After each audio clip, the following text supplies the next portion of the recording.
నమస్తే, welcome to our channel. నేను సౌజన్య. తెలంగాణ ముఖ్యమంత్రి రేవంత్ రెడ్డి కొద్ది రోజుల క్రితం రిజిస్ట్రేషన్కి సంబంధించి ఫీజులు పెంచాలనేటువంటి ఆలోచనలో ఉన్నారు. సో దానికి సంబంధించి ఆ సంబంధిత అధికారులకి సర్వే చేయండి, ఎక్కడెక్కడ మనం ఫీజులు పెంచవచ్చు, ఎక్కడ తగ్గించవచ్చు, అసలు ఏం చేయొచ్చు అని చెప్పారన్నట్టుగా ఒక వార్త మనకి వినిపిస్తుంది. మరి దీనికి సంబంధించి కంప్లీట్ డీటెయిల్స్ని మనతో షేర్ చేసుకోవడానికి ఈరోజు మనతో పాటు ఉన్నారు real estate expert Nandi Rameshwar Rao గారు ఉన్నారు. వారితో మాట్లాడదాం. నమస్తే అండి. నమస్కారం.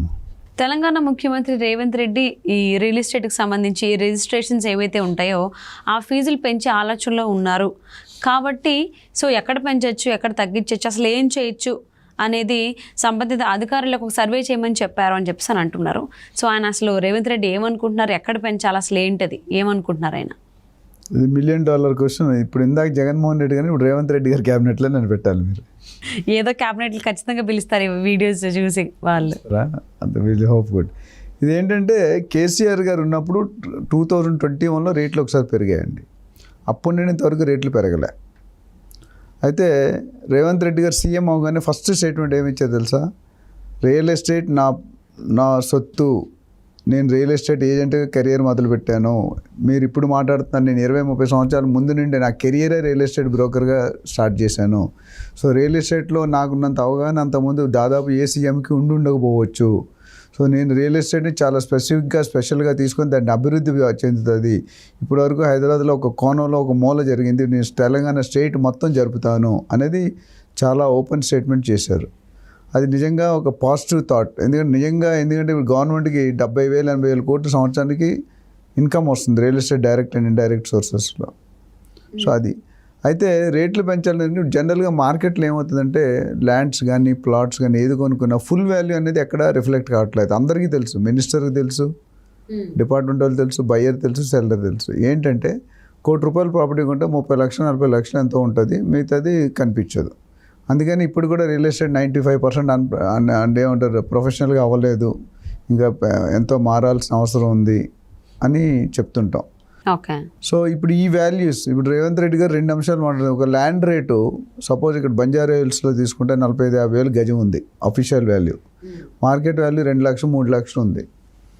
సో ఈ గ్యాప్ని తగ్గించాల్సిన అవసరం ఉందా రివ్యూ చేయమన్నారు. ఎందుకంటే గవర్నమెంట్కి ఇన్కమ్ పోతుంది. ఒకవేళ పెంచాలన్నా అక్కడ ఎక్కువ అనిపిస్తుందా తక్కువ అనిపిస్తుందా? ఒకవేళ ఎక్కువైతే తగ్గిద్దాం, తక్కువైతే పెంచుదాం. జనరల్గా గవర్నమెంట్ తగ్గించడం అనేది పెంచడమే ఉంటుంది జనరల్ నోటి. లాస్ట్ ఇన్ని సంవత్సరాలు బట్టి చూస్తున్నాం. అదేవిధంగా స్టాంప్ డ్యూటీ కూడా రివైజ్ చేయాల్సిన అవసరం ఉందా? స్టాంప్ డ్యూటీ అంటే ఎవరైనా ప్రాపర్టీ కొనుక్కుంటే ₹1,00,00,000 ప్రాపర్టీ కొనుక్కుంటే 7.6% మనకు డ్యూటీ ఛార్జ్ చేస్తాం. మన ఎస్ఆర్ ఆఫీసు చలాన్ కట్టాలి. అంటే ₹1,00,00,000 ఎంత కట్టాలి? 7.6 lakhs. సో ఇప్పుడు ఈ ₹1,00,00,000 వాల్యూ 2 కోట్లు చేస్తే అదే ప్రాపర్టీ 15 లక్షలు వస్తుందిగా. అది ఐడియా. ఇప్పుడు గవర్నమెంట్ అప్పుల్లో ఉంది, అది తెలిసిన వాస్తవం అందరికీ. ఎంత అప్పుల్లో ఉంది? 6 లక్షల కోట్లు అప్పుల్లో ఉంది. ఏపీ గవర్నమెంట్ 12 లక్షల కోట్లు అప్పు, మనకు డబుల్ పెద్ద అన్నయ్య చిన్న అన్నయ్య. ఈ 6 లక్షల కోట్లు గండి పడిపోయింది కాబట్టి గవర్నమెంట్ రన్ చేయాలంటే ఇప్పుడు శాలరీస్ వేయాలి, ఫ్రీ బస్సులు ఇవ్వాలి, ఇవన్నీ చాలా జరుగుతున్నాయి. స్కీమ్స్ ఉన్నాయి, 6 స్కీమ్స్ ఉన్నాయి. డబ్బు కావాలి కదా, డబ్బు లేకుండా ఏం చేస్తారు ఎవరైనా? సో ఆయన ఏం చేస్తున్నారంటే రియల్ ఎస్టేట్ని ఒక మేజర్ ఎజెండా. ఇప్పుడు ఎందుకంటే ఫార్మర్లో తగ్గింది, సాఫ్ట్వేర్లో తగ్గిపోయాయి, జాబులు పోతున్నాయి, అగ్రికల్చర్ అంతంత మాత్రం అన్ని గ్రీనరీ లేచిపోతున్నాయి. ఇప్పుడు ఏదైనా డబ్బులు వస్తుంది అంటే ఒకటే department, the only one and department, రోటీ కపడా మకాన్ అంటే రియల్ ఎస్టేట్. సో దానికి ఇందులో కనుక మీరు నెక్స్ట్ క్వశ్చన్ ఏమడిగారంటే ఎవరికి బెనిఫిట్ ఎవరికి లాస్ అంటే ఫస్ట్ డెఫినెట్గా సెల్లర్కి బెనిఫిట్. ఎందుకంటే ₹10 ₹15 చేసాడు అనుకో, దాని వాల్యూ పెరిగిందిగా. బయర్కి సెల్లర్కి బెనిఫిట్ అయినట్టు బయర్కి ఆటోమేటిక్గా కొద్ది దెబ్బ తగులుతుంది. నెక్స్ట్ ఇంపార్టెంట్ బెనిఫిట్ గవర్నమెంట్కి. ఎందుకంటే దాని డ్యూటీలు, దాని ట్యాక్స్లు కానీ 1 ఎకరం మనం నియోపాలిస్ దగ్గర కానీ లేకపోతే గచ్చిబౌలి కానీ 1 ఎకరం మనం బిల్డింగ్ హైరైజ్ కడితే గవర్నమెంట్కి 1 ఎకరానికి 10 కోట్ల ఇన్కమ్ వస్తుంది. ప్లానింగ్, డెవలప్మెంట్, బీఆర్ఎస్ ఇవన్నిట్లో తీసుకుంటే ఎంత? 10 కోట్లు మినిమం 1 ఏకర్కి వస్తుంది. మన దగ్గర వేల లక్షల కోట్లు ఉంది, 1,000 లక్షల ఎకరాలు ఉన్నాయి. అంత పవర్ఫుల్ రియల్ ఎస్టేట్. సో ఇవన్నీ కూడా సర్వే చేసి కొద్దిగా స్టాండర్డైజ్ చేద్దాం అనేది ఒక అభిప్రాయం. అది ఏ మరికి జరుగుతుంది, ఏ ఏరియాకి జరుగుతుంది అని we have to wait and watch. It's a question mark. మనం ఇప్పుడు చెప్పడం టూ ఎర్లీ. కాకపోతే రియల్ ఎస్టేట్ వాల్యూస్ పెరిగితే బయింగ్ కెపాసిటీ కొద్ది తగ్గే అవకాశం ఉంది. కానీ అదేవిధంగా గ్రోయింగ్ సిటీ ఎకానమీ మనకి జీడిపి పెరుగుతుంది. ఇన్ఫ్లేషన్ రేట్ ఇవన్నీ చూసుకుంటే కూడా మనకి 10 రూపాయలు 10 రూపాయలు ఏంటంటే అంటే సిటీ ఈజ్ గ్రోయింగ్. రేట్లు ఎప్పుడు పెరుగుతాయమ్మా? రేట్లు పెరిగేది ఏంటంటే 3-4 విషయాల్లో. ఇన్ఫ్రాస్ట్రక్చర్ ఉండాలి ఫస్ట్. అందులో మన హైదరాబాద్ టూ గుడ్. కేసీఆర్ గారు మీరు చూసుకుంటే కనుక సిటీలో ఓట్లన్నీ ఎవరికి పడ్డాయి? కేసీఆర్ గారికి పడ్డాయి. ఒక్క ఓటైనా కాంగ్రెస్ పడిందా? బీజేపీ పడిందా? ఎందుకు? రీజన్ ఏంటి చెప్పండి. సో అంటే 10 సంవత్సరాలుగా రియల్ ఎస్టేట్ని బాగా 10 రూపాయలు 100 రూపాయలు చేశారు ఆయన హయాంలో, అది మాత్రం మెచ్చుకోవాలి. ఓకే, మిగతా ఆయన ఫామ్ హౌస్లో ఉండిపోయాడు, పబ్లిక్లో రాలేదు, అది పక్కన పెడితే ఒక మంచి గ్రోత్ అంటే రియల్ ఎస్టేట్. కాకపోతే అది ఏం చేశాడు? ఒక తండ్రికి తల్లికి ఒక 5 కొడుకులు ఉన్నారనుకోండి, 5 కొడుకుల్ని సమానంగా చూడాలిగా. ఈయన ఒక కొడుకుని బాగా ముద్దుగా పెంచాడు, మిగతా కొడుకుని వదిలేశాడు. అది మార్కెట్. నేను అనట్లే, మార్కెట్లో టాక్ని రిపీట్ చేయాలి. రియల్ ఎస్టేట్ ఆయన బాగా డెవలప్ చేశారనేది టాక్ ఉంది. సో అందుకనే సిటీలో ఉన్న వాళ్ళందరూ కూడా కేసీఆర్ గారికి వేసారు. ఎందుకంటే దే ఆర్ వెరీ హ్యాపీ. 10 రూపాయలు విలేజర్స్ ఫార్మర్స్ లింగి కట్టుకుతున్నారు, జీన్ ప్యాంట్లు వేసుకొని పైన ఏమంటారు కాలిఫోర్నియా న్యూజెర్సీలో తిరుగుతున్నారు. ఎందుకంటే పల్లెటూర్లు ఇప్పుడు అయితే ప్రతి ఒక్కటి బొలేరో ఉంటుంది. మీకు rates of gone up like that.